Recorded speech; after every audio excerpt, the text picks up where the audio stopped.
Bonsoir à tous. Donc voici le moteur Infinix radial. Voilà, fini. Il est fini. Donc vous pouvez apercevoir ici le disque d'encodage qui va permettre de synchroniser les pulses avec la phase de démagnétisation des électroaimants dedans. L'entrefer de 2 mm.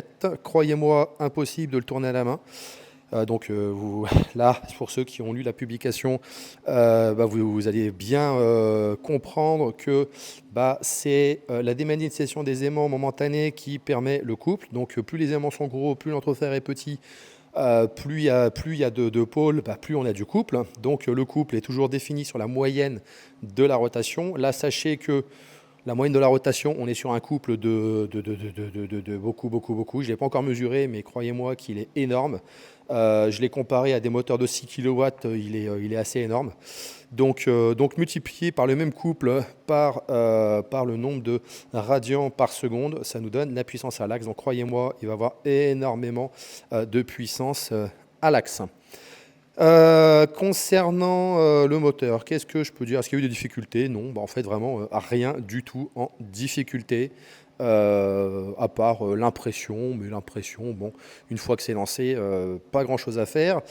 Certaines personnes m'ont déjà demandé si elles pouvaient commander, précommander. Il y a déjà des personnes qui sont venues au labo.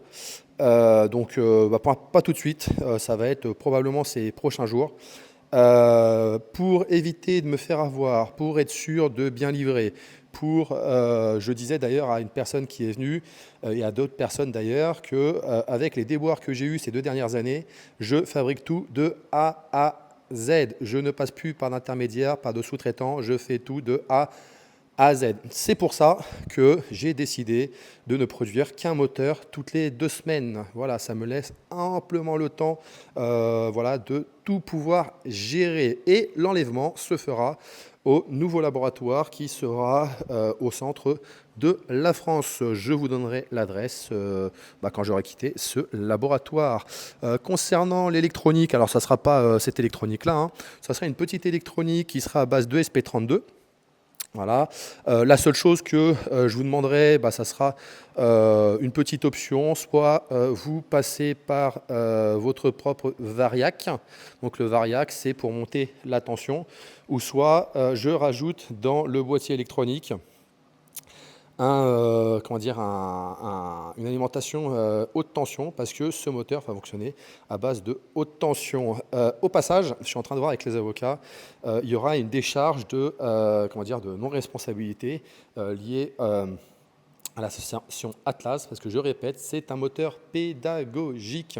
Donc c'est censé être vendu pour des gens qui ont au moins les diplômes et l'expérience pour pouvoir maîtriser ce genre de technologie.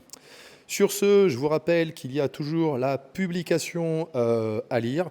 Pour ceux qui ont adhéré au projet Atlas sur le site, le projet Atlas, sachez tout deux fois que d'ici ces prochains jours, on vous enverra un mail vous récapitulant les conditions d'accès à ce moteur. On vous enverra aussi une copie de la publication qui a été diffusée le 18 juillet et notamment quelques liens sur Nexus. Une FAQ va sortir, je pense, ces 10 prochains jours, je ne sais pas encore. Donc je vous tiens au jus, restez connectés. Pour ceux qui diraient non, l'énergie libre n'existe pas, je vous invite à répliquer ce qu'il y a dans la publication en commentaire. Ciao, ciao.